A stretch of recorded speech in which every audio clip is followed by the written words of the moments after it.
In terms of what we're going to cover in this hour-long session, I'm going to say a few introductory words. I'm going to talk about context, risk, approach. We're going to look at a workshop scenario, a kind of typical scenario that gives us a flavor of the types of things that can arise where there is a neurodivergent individual either applying for work or in the workplace, and how systems can fall down, how mistakes can be made, and risks can be incurred unnecessarily. And we're then going to move into the Equalities Law framework under the Equalities Act, so looking at protected characteristics, a focus on discrimination, and a broad overview as to how that system, that regime operates.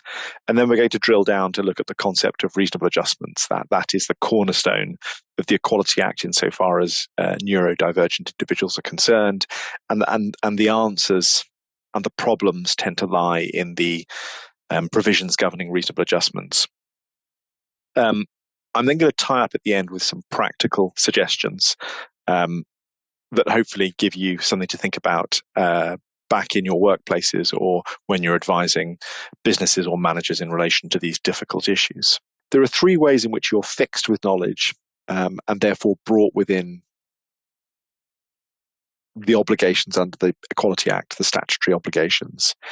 You can either actually know, i.e. you've been told. Knowledge can be imputed. This is rarer. This is where, let's say, an occupational health professional is told and permission is granted for that information to be relayed back to the employer, but it falls between the gaps. There may be imputed knowledge. I haven't seen that happen in practice. The much more common risk and oversight is where there is constructive knowledge, where the employer ought to have known that they were dealing with someone who had a neurodivergent condition, and actually it's just kind of ignored. The employer turns a blind eye, and they deal with it as a difficulty rather than as a condition where there is some obligation to understand, to adapt, to try and help the person succeed.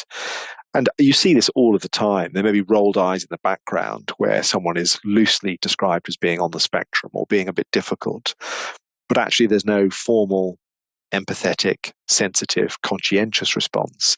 There's just a sort of unwillingness to put up with what are perceived to be unwelcome behaviors. And that is understandable, that is natural up to a point.